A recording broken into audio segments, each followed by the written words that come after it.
Hello, this is a special edition of the Autism Athletics podcast. Today we'll be breaking down the potential places LeBron could be going to, and I will be showing you the pros and cons and showing you graphics on the screen. For those of you listening, I will be explaining each graphic as I put it on the screen. For those of you watching, you can read along and follow along with me. So let's get started. So these are all the potential places LeBron could be going.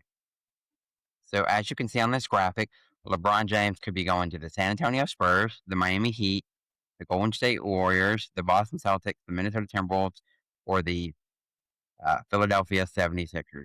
So we're going to start with the West and then go to the East. So the one I think is most likely of the West is the Golden State Warriors.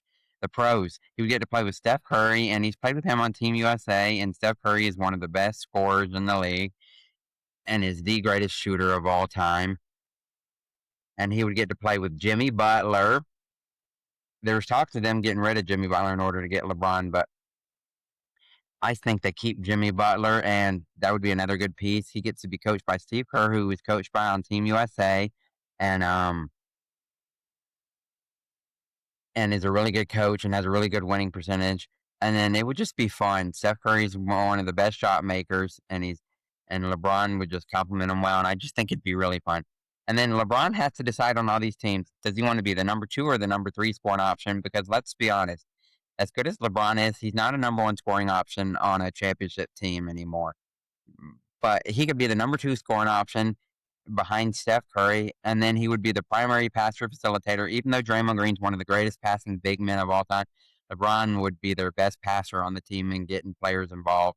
And with Steph Curry's ability to come off screens and get open and stuff, LeBron's passing would really be good, and LeBron's ability to drive and kick.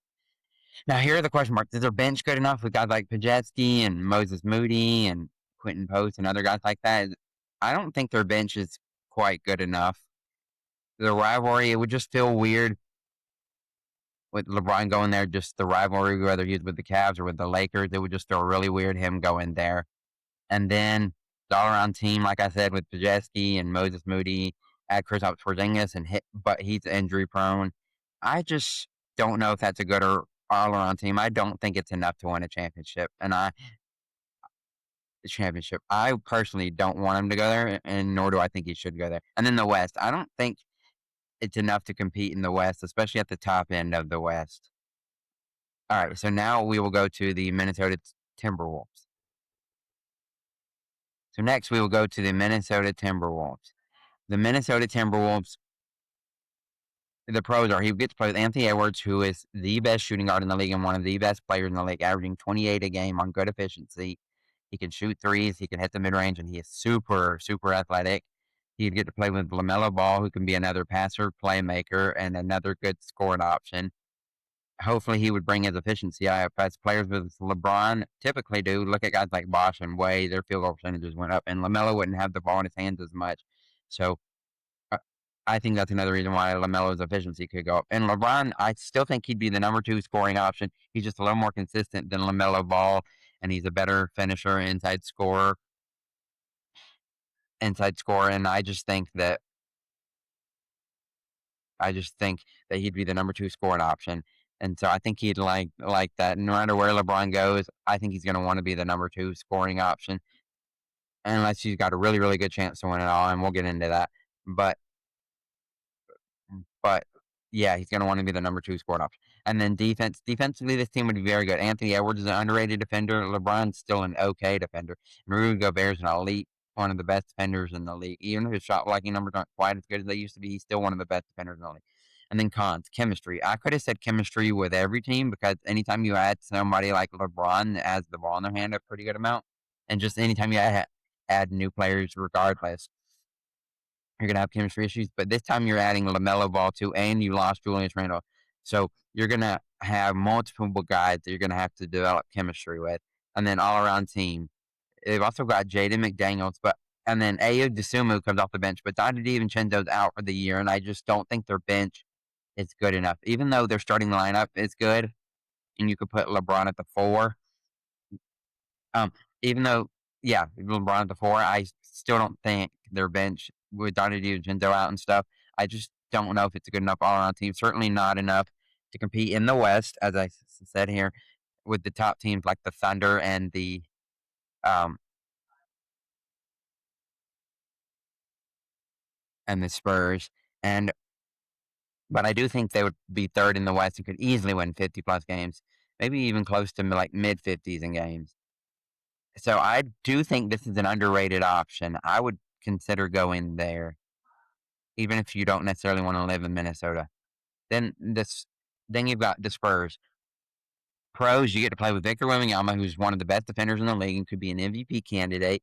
And it would be LeBron's tallest players ever played with. And LeBron's such a good passer and a good alley thrower that it would be it could be an instant and great connection with Victor Wembanyama. Got an emerging coach in Mitch Johnson, who's getting better and better. Then the all around team. The bench is underrated. You got guys like Keldon Johnson coming off the bench. You're probably going to have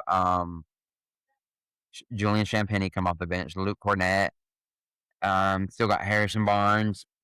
You've got a really good bench, and then you've got in your backcourt, you've got Devin Vassell, Dylan Harper, Stephon Castle. Say what you want about De'Aaron Fox, but you still got De'Aaron Fox. He's still a solid player. And so it's a really good all around team.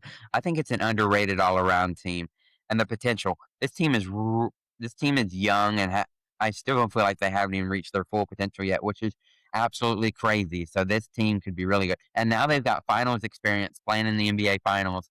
And with LeBron, I don't think they blow some of those leads. I think it goes at least 6, maybe 7 games, and maybe even win the finals. They probably do actually win the finals because they were so close. They led for most of the series. And LeBron would still be their primary passer playmaker. As you saw down the stretch in the NBA finals and in the playoffs, they need another passer playmaker.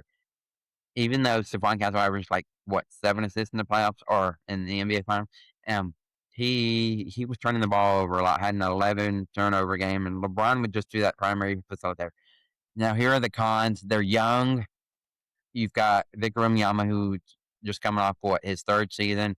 Stephon Castle coming off his 2nd season. He'll be in his 3rd season. Dylan Harper coming off a solid but still rookie year. The Thunder are still in the West. That's going to be tough to compete with the Thunder. And then legacy. How would this affect LeBron's legacy going to a team that's loaded and just playing in the NBA Finals? People are going to say, oh, he just jumped to a team that went to the NBA Finals. And then fluke. The Spurs were way better than people thought they would be. So, would this have fluke? Are they going to be good again? I think they are, just because of how young they are and stuff. And adding somebody like Tobias Harris, I thought was a good addition. But that's another reason I should have added Tobias Harris. Maybe they don't have enough room to add LeBron for adding Tobias Harris, but supposedly this is strictly just a basketball decision and not a financial decision. So then we're going to go to the East. Here's the one I want him to go to, and the one I think is most likely to go to, and it is the Cleveland Cavaliers. So pros, it would be a nice storybook ending. He would get to go back home and go to the team where he started. It would just be a really cool story, especially if he could lead them to another championship. Starting lineup, James Harden is most likely to re-sign with them. He would have Donovan Mitchell, Evan Mobley, Jared Allen, and then LeBron James. I think that would be a really good starting lineup. And they got a little more defense with guys like Evan Mobley and Jared Allen than you had with the Los Angeles Lakers. And like I said, defense. And then playing in the East. The East, while it is better with the Raptors adding Kawhi Leonard and the 76ers adding Jaylen Brown, I do think it's still a little easier, especially at the top end in the West. And then LeBron will get to be the number 2 scoring option. I still think he's more consistent than James Harden, even if James Harden is the better shooter.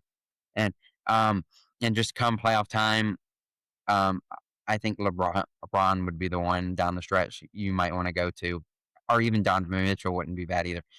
Is their bench good enough? Yeah, guys like Max Strus, Dennis Schroeder. Like, I don't know if they're Arted Strusely. Don't back me up on that. But I don't know if their bench is quite good enough, even though I think Donovan Mitchell's, not Donovan Mitchell, even though I think Dennis Schroeder's an underrated player. I don't know if their bench all around is good enough. And then the inconsistency, James Harden and Donovan Mitchell were just inconsistent come playoff time, even though I still think Donovan Mitchell is an all NBA caliber player. and then the improved East, like I said earlier. So that would make it tough, but that's going to make it tough for any East team. Then the next one I think he's most likely to go to is the Philadelphia 76ers. Their starting lineup would be loaded with Tyrese Maxey, VJ Edgecombe, Jaylen Brown, LeBron James, and Joel Embiid. And he gets to play with Maxey, who's an all-star and borderline all-NBA level player. You would get to play with Jaylen Brown, who is an all-NBA player, or at least last year. And then they've got a good coach. And then the cons, LeBron would have to be the number 3 scoring option, which isn't necessarily a bad thing. He may say, hey, I don't have to do quite as much, but he'd still get to be their primary facilitator. But LeBron may say, I want the ball in my hands more. I want to do a little more just because he loves playing the game. And so he may not want to be the 3rd scoring option. And then adding guys like Jaylen Brown and LeBron, that's 2 players you got to add. So chemistry, we would see. And then Embiid's injuries. He has a big history of injuries, and could he stay healthy? And then the last one, and I think this is starting to emerge as an option, is the Miami Heat. The pros, he get to play with Giannis, who I think is the best player he's ever played with.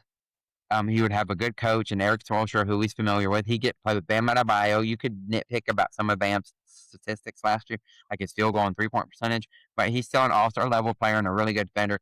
And then this front court would be an excellent defensive team, and Miami is usually pretty good on defense.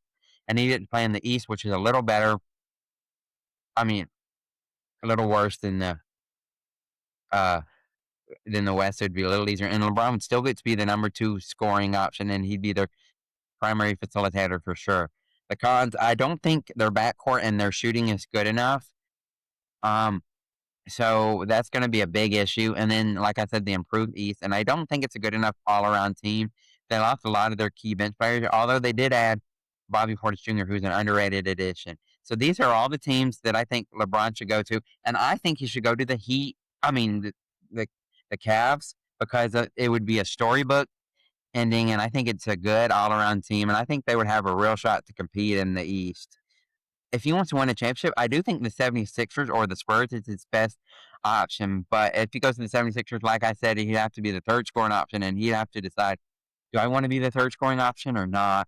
But if it's strictly about championships, the Spurs and the 76ers have to be his top 2. But if it's about just having that storybook ending, he's got to go to the Cleveland Cavaliers. And if it's about playing with the best players, he's got to go with either the Heat or the Spurs to get to play with Bam and Giannis, or to get to play with Wemby.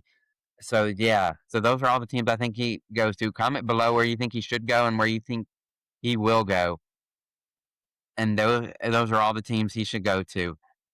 And if he goes to the Heat, like we just talked about, I don't know that they would have enough to win it all, like I said, but I still think they could easily be a 50-plus win team and a top 4 seed. And I would not be surprised if they got to the Eastern Conference Finals, but with teams like the Knicks and the 76ers and others, I don't know that they would actually win the East, although it wouldn't surprise me either way. But they wouldn't be the heads-on favorite, the clear-cut favorite. So those are all the teams I think you should go to. So let me know what you think, and enjoy this video. And please remember to like, comment, and subscribe. And I'm at JLewis95 on YouTube. And you can also find me on social media, TikTok and Instagram. And sometimes I post my videos on my Facebook page too. So thank you so much.